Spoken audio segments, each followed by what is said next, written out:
తిరుమల లడ్డూ వ్యవహారము చాలాసార్లు మనం మాట్లాడడం, చాలాసార్లు డిబేట్లో కూడా ఇష్యూని ముందుకు తీసుకొచ్చాము. ఇప్పుడు వన్ మ్యాన్ కమిటీ అంటూ కూడా సిబిఐ నేతృత్వంలోని సిట్ రిపోర్ట్ ఇచ్చినా కూడా దాన్ని ప్రభుత్వం నమ్మకుండా ఒక కమిటీ వేస్తూ ఉంది. ఏం చెప్తారు? ఇప్పుడు ఏదైనా తెగిదాక లాగడం చూసాం సార్. తెగిన తర్వాత కూడా లాగడం ఎప్పుడైనా చూసారంటే దీన్నే అంటారు. ఓకే. గౌరవ సుప్రీంకోర్టు ప్రతిస్పందించి సిబిఐ అండ్ లోకల్ సిట్ అధికారులతో కలిపిన ఒక కమిటీ వేసి దాని సారాంశం ఛార్జ్ షీట్ రూపంలో సుప్రీంకోర్టు వెరిడిక్ట్ కోసం అందరూ వెయిట్ చేస్తున్నాం మనం.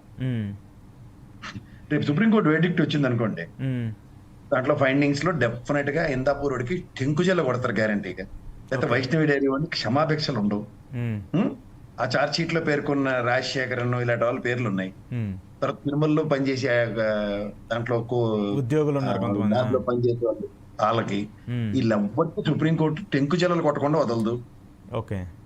మళ్ళీ ఎవరో రిటైర్ ఆఫీసర్ని తీసుకొచ్చి వీళ్ళు జయప్రకాష్ నారాయణ వేసిమన్నాడు, దరిద్రం వెళ్ళిపోద్ది. ఎందుకు వచ్చి అయినా కరెక్ట్ అలాంటి వాళ్ళు వేస్తేనే ఇంక చూడండి, కరెక్ట్ గా ఎలక్షన్స్ ముందు కావాల్సినట్టుగా ప్రవచనాలు చెప్పి నేపథ్యాలు ఉంటాయి కదా, అలాంటి వాళ్ళే కరెక్ట్గా ఉంటారు వాళ్ళకి.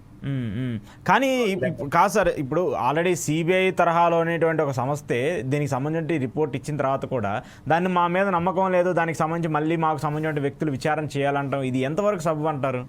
ఇప్పుడు మీరు ఒక మాట చెప్పండి, ఎప్పుడైనా చంద్రబాబు నాయుడు గారు జగన్మోహన్ రెడ్డి గురించి ఏమంటారు? ఇతనికి వ్యవస్థలు అంటే నమ్మకం లేదు, వ్యవస్థలు అంటే గౌరవం లేదు అంటారు కదా.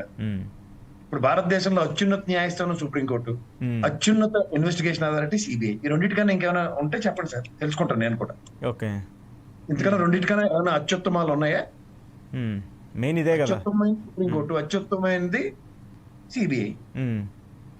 ఈ రెండు ఇన్వెస్టిగేషన్ వీళ్ళకి నచ్చట్లేదంటే, ఆ వ్యవస్థల మీద గౌరవం లేదంటే ఇది కంటెంప్ట్ ఆఫ్ కోర్ట్ అవుద్ది guarantee.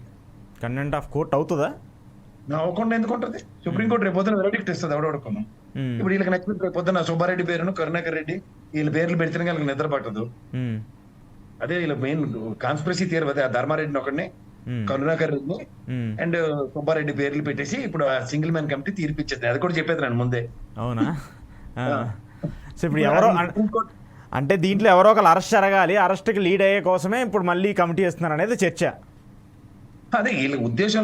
What is their models of operandi అన్నది గమనిస్తే వీళ్ళు ఎవరెవరైతే వ్యక్తిగతం మీద కక్షలు కట్టి ఉన్నారో ఈ ప్రభుత్వం వచ్చిన కాడి నుంచి వాళ్ళందరినీ ఒకసారి జైల్లో పెడతారు కానీ వీళ్ళు కళ్ళు చల్లబడవు. ఓకే. సో ఆ కళ్ళు చల్లబడని ప్రాసెస్ లో ఏమవుతుంది, అట్నుంచి రాజకీయ పరంగా అంబటి రాంబాబు, జోగి రమేష్ ఇలాంటి అందరూ అయిపోయారు. ఇంకా మిగిలింది ఎవరంటే ఆ కొడాల నాయనకైతే కుల ప్రాతిపదిక మీద క్యాస్ట్ అడ్డు వస్తుంది. అక్కడ ఏంటంటే బైబ్యాక్ ఒప్పందం జరిగింది గుడివాడ. ఓకే. అక్కడ అతను ఖచ్చితంగా ఆయన తప్ప ఇంకెవడు వెళ్ళడు అక్కడ. కానీ ఎవడో అట్లా ఎటువంటి అటు గెలిస్తే దాని అర్థం ఏంటి అంటే, నియోజకవర్గం ఇచ్చారు మాకు వదిలేస్తే నీకు అరెస్ట్ ఉండదు అన్నది వర్తిస్తుంది కొడాలనానికి. అప్పటిదాకా ఎంతంత మంది పెద్ద పెద్ద వాళ్ళు లాబింగ్లు చేసినా మాటలు లేవు అన్న మాట కాకుండా మాటలే ఉన్నాయి. ఇప్పుడు మౌనమూని వ్రతం, చంద్రబాబు గారు మౌనమూని వ్రతం ఒకటి ఉంటుంది, తెలుసు కదా మీకు. అది కరెక్ట్ గా దొరికిపోయే టైంకి సైలెన్స్, దాన్ని కంచాలో బ్రహ్మాండంగా ఇంప్లిమెంట్ చేస్తాడు.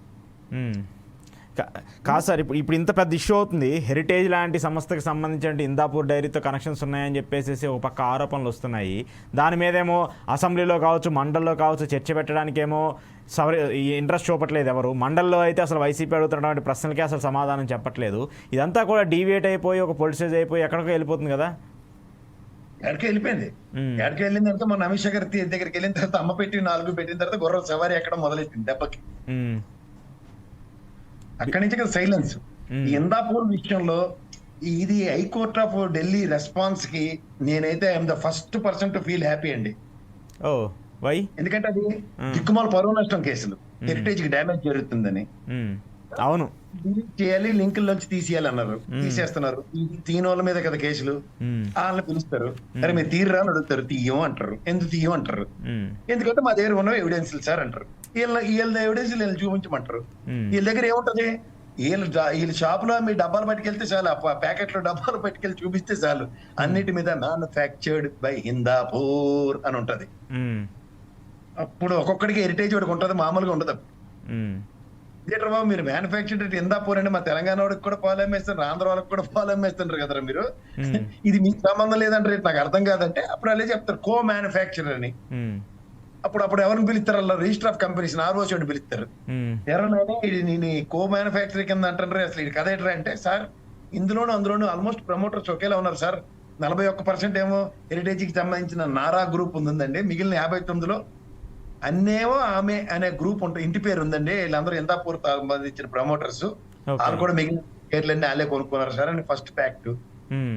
రెండోది భోలేబాబా గడి అయితే మేము హెరిటేజ్ అన్నదమ్ముల అనుబంధం, విడదీయని బంధం, కుంభమేళల నుంచి కలిసిపోయి ఉన్నాం, మేము తట్టుకోలేదు అని చెప్పిన అతని ప్రవచనాలు ఇవన్నీ ఏడపోతాయి సార్. ఓకే, సో ఇవన్నీ చూస్తున్నప్పుడు ఏదో లీడ్ అవుతుంది, దీని వెనకాల ఏదో జరుగుతుంది అనేది ఒక చర్చ. అయితే పెట్టుకుంది దేవుడితోను. ఎవరు పెట్టుకున్నారు? అన్నిటికీ దేవుడు ఉన్నాడు, పైన దేవుడే నన్ను కాపాడుతాడు అనుకున్న జగన్మోహన్ రెడ్డితో పెట్టుకున్నారు. వీళ్ళు రీసెంట్ గా కన్వర్టెడ్ హిందువులు, కింద కన్వర్ట్ అయిన బ్యాచ్ వీళ్ళు. ఓ పక్క రీసెంట్ గా పవన్ కళ్యాణ్ కూడా హిందుత్వం నాస్తికత్వం వదిలేయమని చెప్పారు. నాలాగే నువ్వు కూడా నాస్తికత్వం వదిలే కమాన్ అనగానే కింద నుంచి మెట్లు అడిగాడు. ఇదంతా చూసిన తర్వాత ఇదేటర్ బాబు నాకు పట్టుకుంది నెత్తికని చెప్పి బీజేపీ వీళ్ళు సమ్మగా పక్క సైడ్ అయిపోయారు. అసలు బీజేపీ దీంట్లో అనడానికి లేదు కదా సార్. బీజేపీ ఎప్పుడు కూడా లడ్డు వ్యవహారం మీద వాళ్ళు మాట్లాడింది లేదు, వాళ్ళు గొడవ పడింది లేదు, వాళ్ళు క్వశ్చన్ చేసింది లేదు, ఏమి లేదు కదా. మీరు అలా ఛానల్ చూసిన అనకండి, అలా భానుప్రకాష్ రోజు బొట్టెట్టుకుని రోజు వచ్చి కలిపడిపోతుండే కదా అన్నిటి మీద. ఆయన తప్పితే ఇంకెవరు కనపట్లే అక్కడ. ఎమ్మెల్యేలు మాట్లాడలేదు, మినిస్టర్లు మాట్లాడలేదు, అధికార ప్రతినిధి ఒకటి చాలదైతే. ఎమ్మెల్యేలు కావాలంటే కామినేని ఫర్ సేల్ రెడీగా ఉంటాడు కామినేని అయితే. ఓకే, సో అంటే ఇప్పుడు ఈ వివాదాలన్నీ కంటిన్యూ అవుతున్నప్పుడే ఈ ఒకదానికొకటి ఒక విధంగా చెప్పాలంటే వైసీపీకి ఏదో క్లీన్ చిట్ లాగా తిరుమలని 7 కొండల్ని 2 కొండలు చేస్తారనే దానికి ఒక ఫుల్ స్టాప్ పట్టిందిగా. 20 ఏళ్ళ నుంచి ఆ వైసీపీ కావచ్చు, ముఖ్యంగా జగన్మోహన్ రెడ్డి ఫ్యామిలీ ఆ నిందన మోస్తూ వచ్చిందిగా. ఒకటే మాట చెప్తా సార్, నిజం నిలకడ మీద తెలుస్తుందని చెప్తారు కానీ నిజం రేపే తెలిసిపోద్ది, ఇప్పుడే తెలిసిపోద్ది రావడం చెప్తారా. కానీ అబద్ధాలు చెప్పేసుకుని ఊరంతా తిరిగి వచ్చేస్తుంది కదా. తిరిగి లాస్ట్కి ఏమవుతుంది? 1000 గొడ్లు చిన్న రాబంది ఏమైందండి? ఒక చిన్న జడివానికి చచ్చింది. 7 సముద్రాలు ఈదుకొచ్చి ఇంటి ముందు మురుక్కాల్లో పడి చచ్చింది. ఇవన్నీ సామెతలు ఇస్తున్నారు. 20 ఏళ్ల ప్రస్థానంలో భగవంతుడితో పెట్టుకున్న దానికి మీరు జాగ్రత్తగా గమనిస్తే రాష్ట్రం విభజించబడి 2014 దాకా తెలుగుదేశం అధికారమే నోచుకోలేదు. అవును, జ్ఞాపకం ఉందా మీకు? అట్లాగే జగన్మోహన్ రెడ్డి అనే వ్యక్తి అనకన్నా దేవదేవుడికి సంబంధించిన అంశాల్లో ఏది పడితే అది మీరు ఎలా పడితే అలా కమిట్ అయిపోయి ఎలా పడితే అలా చేద్దాం అనుకుంటే ఎండ్ ఆఫ్ ద డే దైవ నిర్ణయాలు ఎలా ఉంటాయంటే పెనాల్టీ క్లాస్. ఇప్పుడు చూడండి, 595 రూపాయలు ఉండేది హెరిటేజ్ షేర్, ఇప్పుడు ఎంత ఉంది చూడండి, వాళ్ళ 230 అంతకు వచ్చింది. దగ్గర 3-4 వేల కోట్ల నష్టం. అయ్యో పెనాల్టీ క్లాసులు వస్తున్నాయి. దేవుడు ఏమంటాడు? వడ్డీతో సహా వసూలు చేస్తాడు అంటారా? అనరు ఆయన్ని. వడ్డీ కాసుడు అంటారు ఆయన్ని.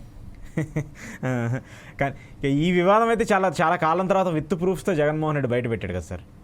ఏదైనా సార్ మీరు గమనించుకోండి, వీళ్ళ జీవితంలో ఆడిన అబద్ధాలన్నిటికీ ఆయన్ని అగ్ని పునీతలా బయటికి తేయడానికి నేను ఎన్నో డిబేట్లో మాడుకుంటున్నాను. అవును, కానీ ఇక్కడ అమాయకుడైన పవన్ కళ్యాణ్ చేతిలో గెలక్కే పెడతాను అన్నిటికీ. నువ్వు చదువు.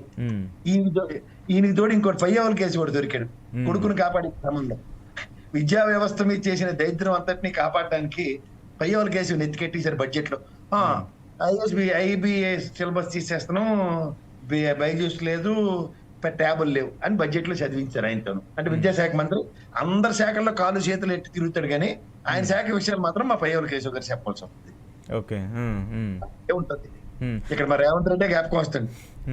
కానీ సార్ ఒక మెయిన్ పాయింట్ ప్రసాద్ గారు, తిరుమల లడ్డు వ్యవహారం ఎప్పుడైతే జంతువులకు ఉందని చెప్పేసి చంద్రబాబు నాయుడు గారు బయటకు వచ్చి మాట్లాడారో ఆ టైంలో అబద్ధమే.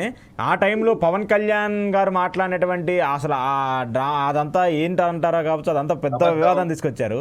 సో ఆ తర్వాత ఇప్పుడు ఈ హెరిటేజ్ ఇష్యూ వచ్చిన తర్వాత అసెంబ్లీలో కావచ్చు, మండల్లో కావచ్చు, కనీసం జనసేన సైడ్ నుంచి ఒక్క రెస్పాన్స్ కూడా రాకుండా ఎందుకు ఉంటుంది? వాళ్ళు ఎందుకు కనీసం నోరు విప్పట్లేదు జనసేన వాళ్ళు? ఎందుకు? హోంమంత్రి గారు మార్కెటింగ్ మేనేజర్ రోల్ తీసుకొని చెలరైపోతున్నారు కదా ఆవిడ. హోంమంత్రి గారు అంటే టీడీపీ పార్టీ చెందిన వాళ్ళు, జనసేన పార్టీ వాళ్ళు ఎందుకు మాట్లాడలేదు? ఆవిడ 10 రూపాయల షేర్లు ఉన్నాయి ఆవిడకి. What way she's connected in heritage. ఇది ప్రజాస్వామ్యంలో ప్రజలు ఎన్నుకున్న ప్రజాప్రభుత్వంలో ఆవిడ గౌరవ హోంమంత్రి. ఆవిడకి సంబంధించిన అవసరం హెరిటేజ్ తో, that is a private business. What way she's connected? Why she's taking all the shit on her head? ఆవిడ ఎందుకు, ఏ కెపాసిటీతో ఆవిడ హెరిటేజ్ ని బాధ భరిస్తుంది ఆవిడ? What way she's connected? ఆవిడ స్పందించకూడదు, బట్ ఆవిడే ఎక్కువగా స్పందిస్తున్నారు ఆవిడ. అదే కదా, తగిలించి ఎవరు తమాషా లోకేష్ మాడాలి కదా. My share to my company, my dad's company, మా అమ్మ కంపెనీ, మా భార్య managing director what the hell is taking place అని ఆయన స్టేట్మెంట్లు ఇస్తాడా? ఈవిడ పాప అమాయకంగా అనితమ్మ గారు ఇస్తారా?